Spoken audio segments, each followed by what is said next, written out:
Hey guys, before we start the video, Zuki here. This is the edited part. I edit this afterwards. Um, there's a lot of you guys that are not subscribed to the channel for some reason. Like, if you guys look up there, it's like almost 92% of the people who watch my videos is not subscribed. Please help a brother out. Try to, help lower that number just a little bit. Just hit the subscribe button. It really doesn't hurt. I promise you it doesn't.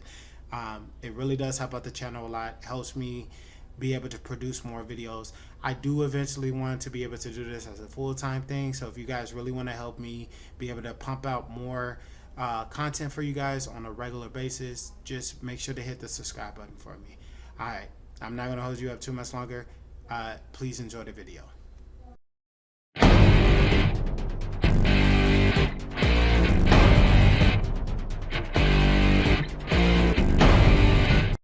What is up, YouTube? Zuki M1 here, and I am back with a brand new YouTube video. Today we are going to be bringing you guys my Ragnalordmon deck. Now, quick disclaimer. My list is not very different from the one that topped at the EU tournament that had happened, I want to say something closer to the beginning of this year. I think it was during BT16, doing beginning observation.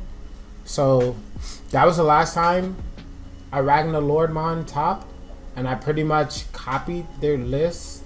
However, I did change, like, I think only a card or two.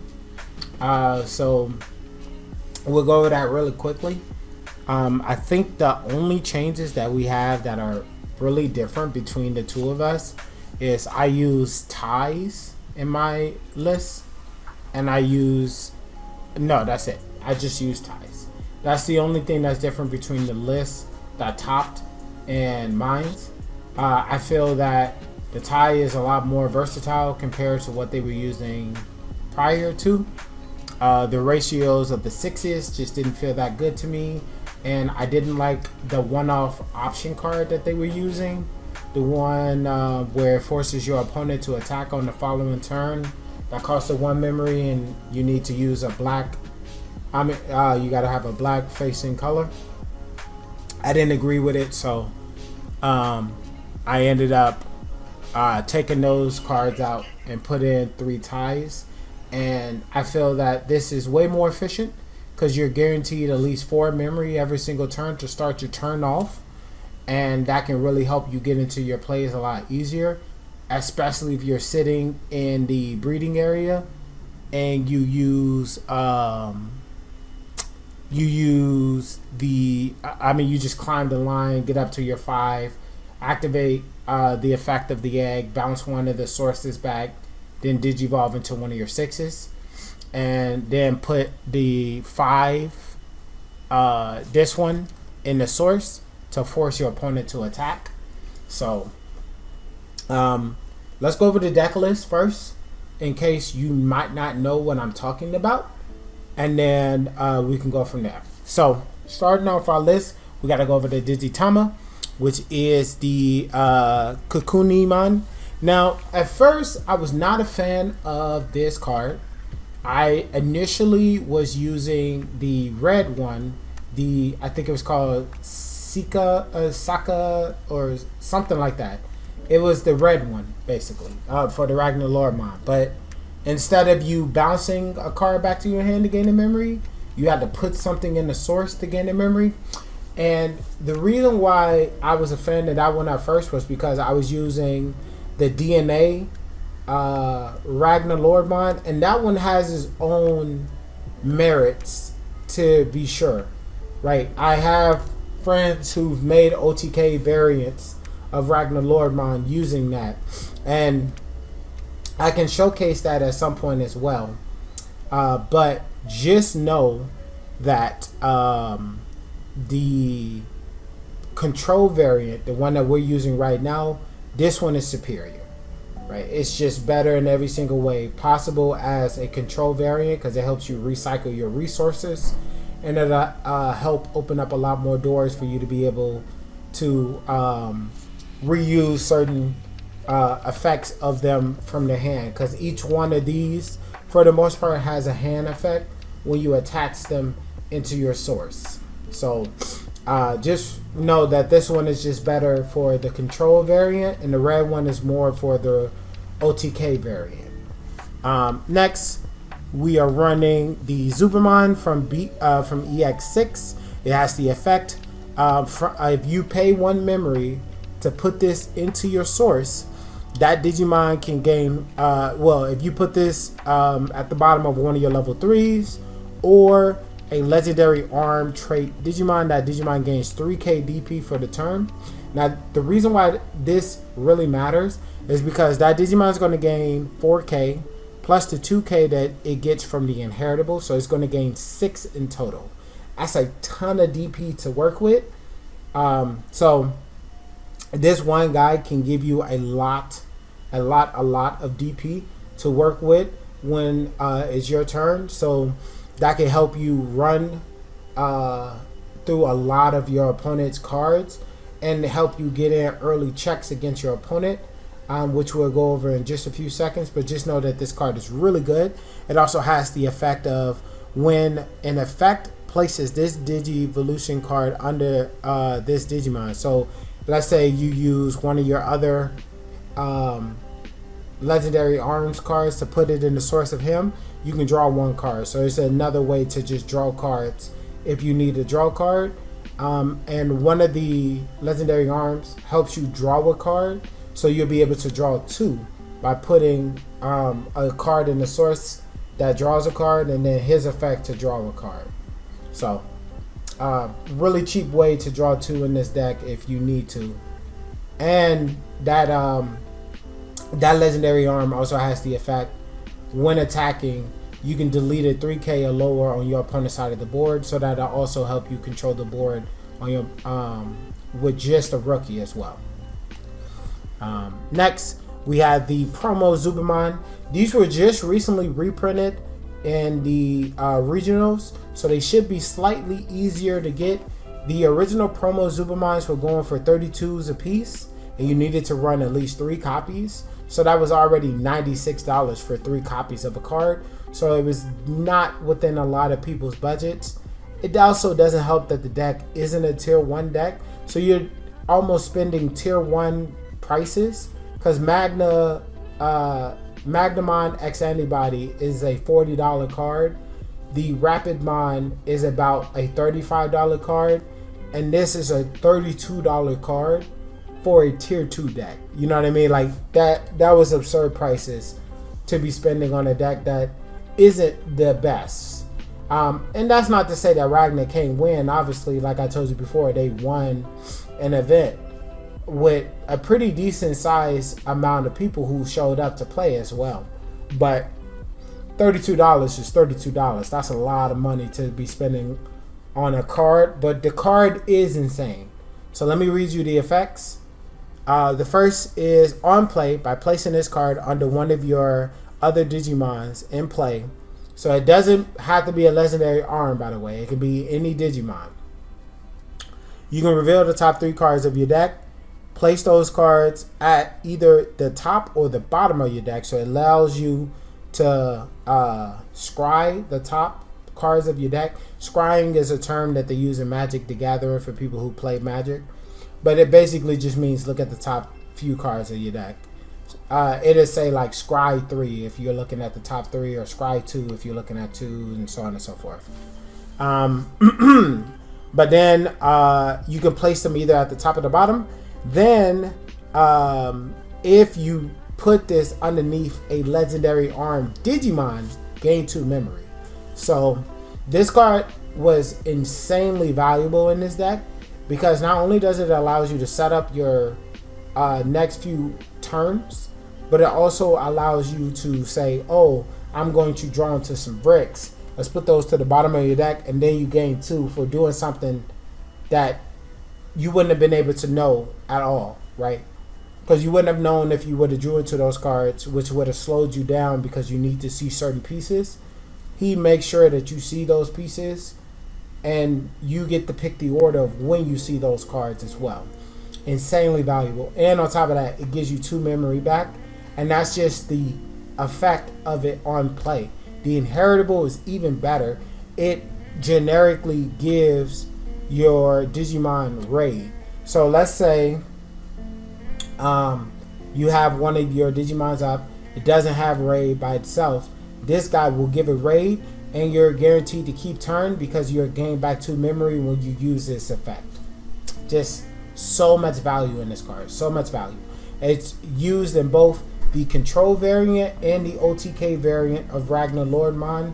So just know that this card has insane value in both decks, and you absolutely need this card, which is why it was so hard dealing with the price point of this card. But now that it's been reprinted again, it should be a little bit easier to get around to building the Ragnalordmon deck, because everything else in the deck is very affordable. This is the only card that's really expensive. Next, we got the BT3 Ludomon. It has the effect of on play, reveal the top 5 cards of your deck. Add 1 Ragnalordmon Digimon and 1 Digimon with legendary arm in its type amongst them to your hand, and then place the rest at the bottom of your deck in any order. So just a search card, really. It doesn't have an inheritable. You really don't. You could have used the red one. Doesn't matter.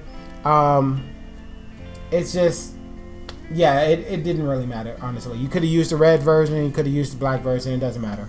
As long as it searches and grabs pieces from your deck, that's really what this is for. Next is the rookie I was talking about from earlier, which has the effect of, it can digivolve over Zubamon or Kakunimon for 0. So you don't have to pay the 1 to digivolve into it. And then at the original version of the Spadamon, you did have to pay 1, but now they give you the rule box to allow you to be able to digivolve over either one of the eggs for free. Now it has the hand effect of, by paying 1 memory, you can place this card at the bottom Digivolution of one of your Digimons that's a level 3 or a legendary arm. So hand, wink, wink, the Zubamon. So you can put this at the bottom of the Zubamon, and if you do, you can draw 1 card, and then his effect will trigger to draw 1. So you'll draw 2 by paying 1 memory. That's basically Inheritance of the Dragon, that red option card that has like all the Agumon's evolutions on there. Instead of paying 3 memory to draw 2, you're only paying 1 memory to draw 2. That's really good value. And then it has the effect, when attacking, once per turn, delete one of your opponent's Digimons with 3k DP or lower. And then it has an on-play effect on top of that as well, which is on play, trash the legendary arms in your hand to draw 2 cards. So regardless, this card is always going to be used to draw through your deck as quickly as possible, to get to all your pieces as quickly as possible, and then immediately starting to go for controlling the board. Now, one of the best cards to help you control the board in this deck is going to be your Zuber Eamon.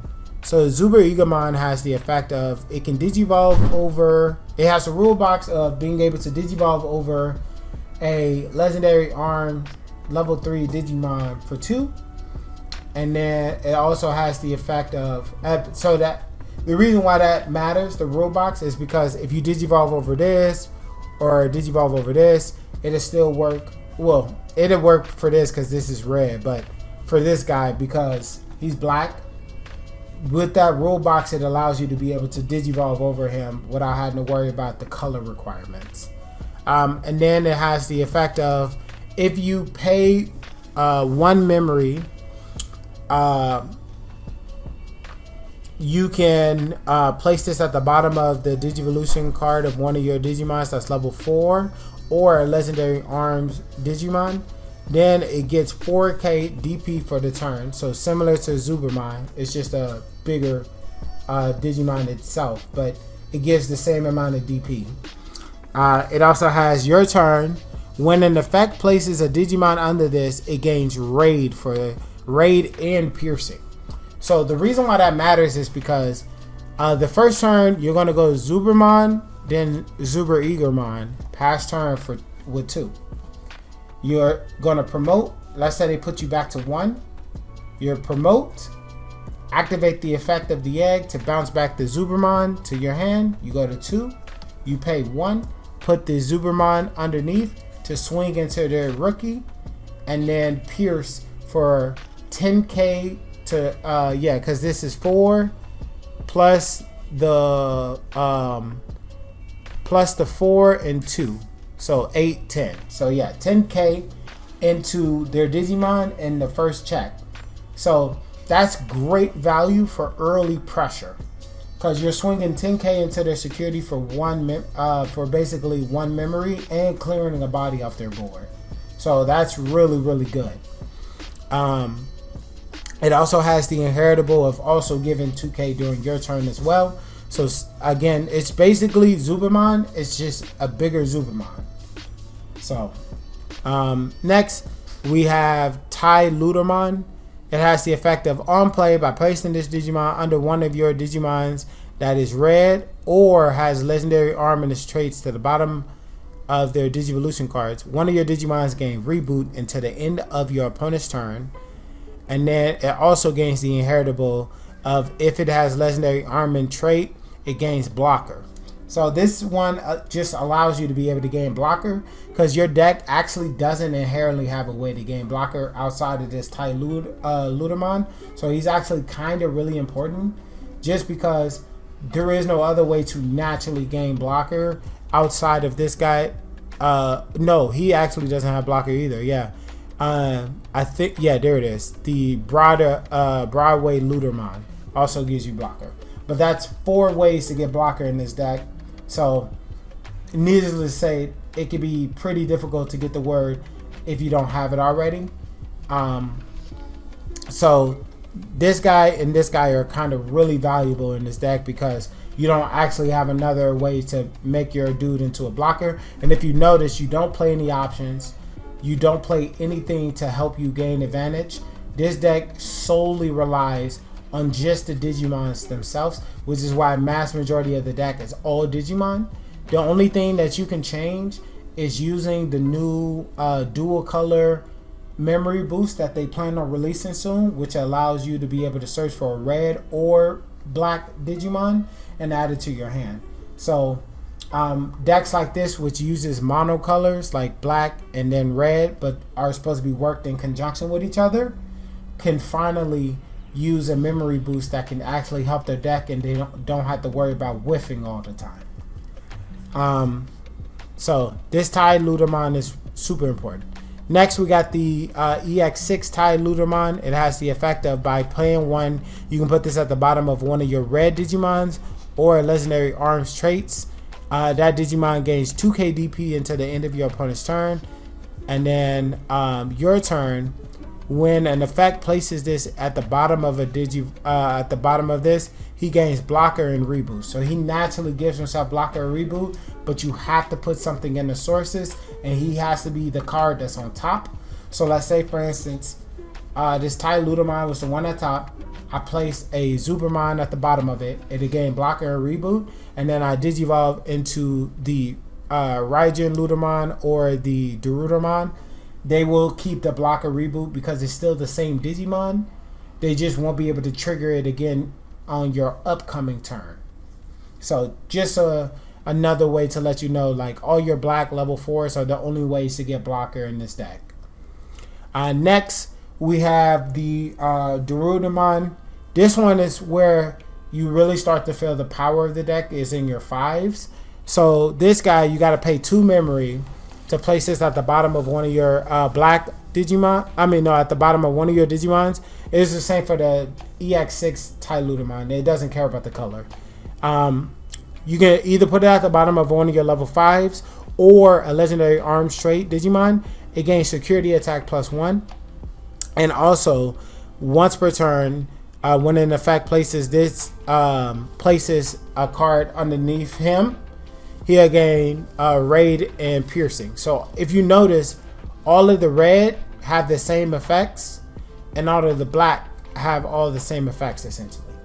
So you may be wondering, well, why are we using so much red then if it's a control deck? So the piercing and raiding does control the board because it does allow you to be able to deal with problematic cards on your opponent's side of the board. Let's say you're going to get some Mom Shoto deck. If you're able to, you can get over 15k and then raid into the Mom, and they would have no way to stop you from doing that, right? So just a great way to be able to really utilize the power that comes from the red gaining raid and piercing from both the 4 and the 5. It also has the effect of inheritable. When the attack target is switched, trash the top of your opponent's security. So if you put multiple of him in your source, you can trash multiple security whenever you raid into an opponent's Digimon. So let's say you got a Zuber Eamon, you bounce a card back to your hand, you place him in the source, and then you gain raid piercing, and you raid into an opponent's Digimon. It'd just be like the promo Flame Dramon that they just released. So really, really great card. Cannot stop preaching the gospel for this card. So good. Next is the Ragnalordmon. This is literally the best card in the deck, hands down. No questions asked. This is the best card in the entire deck, and I'll go over why. It has the effect of it has the hand effect. By paying 2 memory, you can taunt one of your opponent's Digimon. So what it does is you can target one of your opponent's Digimon, and during their turn at the start of the main, it has to attack. Which is a great way to enable your 6s to force them to swing, so that way you can play out your Ragnalordmon ace. So not only does he forces your opponent to be able to run into your ace, it also has the effect of your turn once per turn.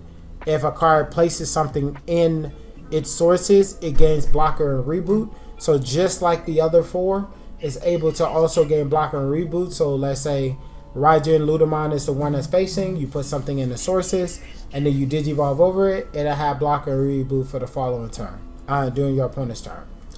And then it also has the inheritable, and this is the best part about this card. So not the taunting, not the ability to gain block and reboot, but this part right here, which is when this Digimon would be deleted other than by one of your own effects, by trashing one card with a legendary arms trait from this Digimon's Digivolution, prevent it. So this only triggers once per turn, but if you have multiple in your sources, you can trigger it multiple times. And this is a great way to make sure that if you're going against like 7 Great Demon Lords, or you're going against a DP, not against a DP minus deck. DP minus is game mechanics. So if the game sees that you're at a death state, it'll still kill you. Unless you got something like Zubamon Larval mode on the board, which is impossible in this deck. But hypothetically speaking, let's say they got to the 0, and then you had Zubamon Larval mode on the board, your Digimon wouldn't die because of Larval mode effect, because it breaks the game mechanics by saying that Digimons with 0 DP doesn't die. You have to basically, I think you have to kill it yourself by swinging it into security essentially, or doing something else. But just know the Ragnalordmon is insanely valuable in this deck, because it really helps you be able to have a lot of sticky ability of staying on the board essentially. Next, we got the Ragnalordmon, and it has the effect of hand. So if you put it in the sources from your hand, it costs 3. However, you get the effect of being able to delete one of your opponent's Digimons with DP equal to or less than this Digimon. So if you need a quick way to pop opponent's Digimon, this will always be able to help you bridge the gap, because the Zuber Eamon, and triggering its hand effects can really help you build up a lot of DP, and this will be the icing on the cake to make sure you can delete it. And that also has the effect of of raid and piercing. So it naturally has raid and piercing. I'm sorry. And then when digivolving, one of your Digimons may attack. It doesn't have to be itself, but you can pick it if you want to.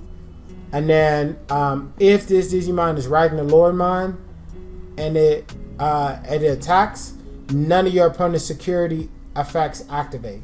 So if you see options, if you see Digimons, or if you see tamers come out of security, they cannot trigger the little lock underneath the card to activate its effect, because this card prevents all security effects from not happening. So an insanely valuable card, especially because it gives raid and piercing with the Zubamon here. So just a great way of being able to control your opponent board and really dealing a lot of damage without dealing damage to your opponent, right? So you don't have to swing with this deck. You could just control your opponent's board and really prevent them from being able to do it themselves. Next, we got the EX6 Broadway Ludomon. It has a hand effect as well. By paying 3, you can put it at the bottom of a level 6 or a legendary arms trait Digimon, and then de-digivolve all of your opponent's Digimon by 1 with as much DP or lower DP than this Digimon. So also another great way to be able to remove pieces off your opponent's side of the board and help you start controlling the pace of the game. It has the effect of inheritable.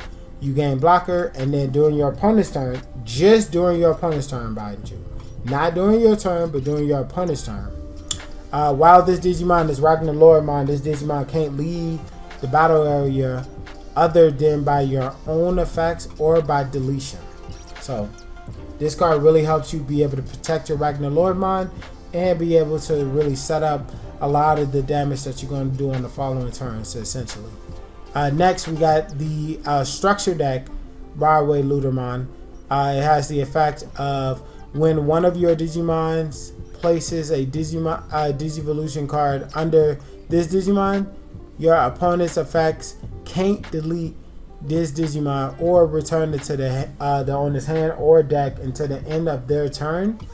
And then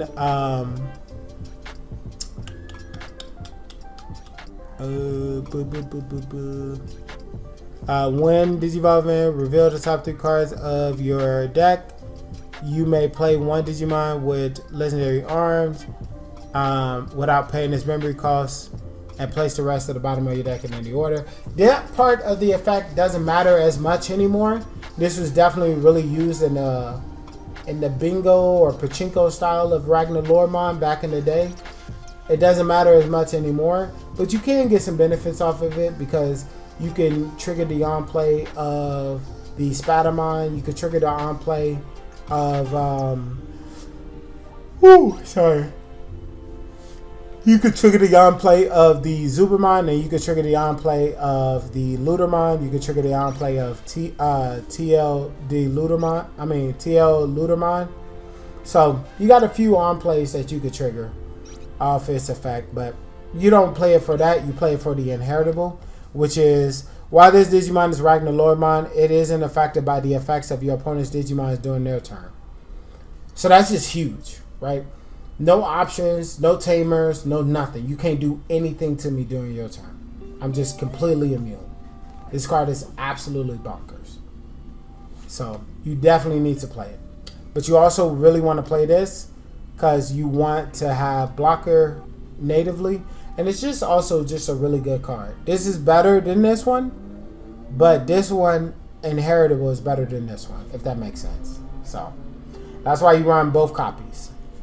Next, we got the original BT3 Ragnalordmon. It has innately just +1 security. It also has piercing. And then when Digivolving, if you place one of your level 6s, so Daral or Broadway Ludomon, you can gain back 3 memory. And yeah, that's pretty much it. And the reason why it's impactful is because of all the inheritables you gave this Digimon. And you can gain back 3 memories, so you didn't really spend anything to Digivolve into this guy. So it's all good, nothing bad, essentially. Next, we got the star of the deck. He's not the best card, but he's definitely the star. The Ragnalordmon EX. It has the effect of needing to be DNA Digivolve Blast DNA. So what does that mean exactly, right? Blast DNA requires you to have one of the required fusion materials to be face up on the board, and another one of them to be in your hand, and then you DNA Digivolve both of them together to summon this guy.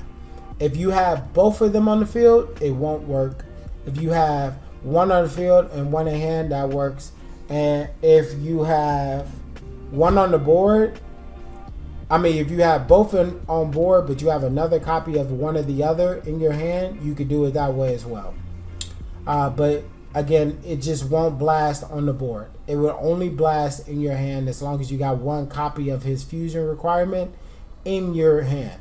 So pretty annoying on that front, but I guess that makes sense for you to be able to balance Blast DNA Digivolution.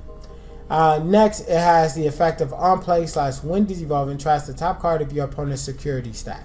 So it just trashes on play / when Digivolving. So you don't even got to do anything. You just slam for 9, and just trash the top of your opponent's security. It also has raid and reboot, and it also has the effect of, if this was DNA Digivolve, you can de-Digivolve all of your opponent's Digimon, and then you could delete one of your opponent's Digimons. And it also will probably gain blocker from one of the inheritables, so then you'll be able to block as well. So it just does it all. It does it all. On top of that, the first turn that you DNA Digivolved into it is completely immune. So it just does it all. It just does it all. It's just an insanely good card, but it does have the cost of overflow 5. So you lose 5 memory if this guy dies. So you definitely want to try to protect it as best as you can. Next, we are running 3 copies of the BT1 ties. It has the effect of, start of your turn, if you had 2 or less memory, go to 3. And then your turn, all of your red Digimons with 4 or more Digivolution card gain +1 security. So if you haven't noticed, we got 1 and 2 and 3. So that is 4, 8, 10 copies to be able to trigger the ties effect. So you got your options to be able to deal some extra damage if you want to start punching people. It also and then the last thing that we are running is Digimon Emperor. It has the effect of, if a level 3 Digimon is moved from the breeding area, you gain 2 memory. And then if a Digimon level 5 or lower dies, you can tap this Tamer to draw 1 card. So great way to help you cycle through a lot of your deck again. And it also helps you control your opponent's breeding area, because they can't promote their Digimons to trigger their start of the main or any effects like that. But that is all I have for you guys. Like I mentioned before, this is basically almost a 1-to-1 copy of the list that topped in BT16, but it's probably one of my favorite variants of Ragnalordmon. And knowing that this guy can absolutely devastate, it's a really good feeling. But that is all I have for you guys. Thank you guys for watching. If you guys did enjoy today's video, make sure to hit the like and subscribe button. But this has been Zuki and I will catch you guys in the next video. Peace.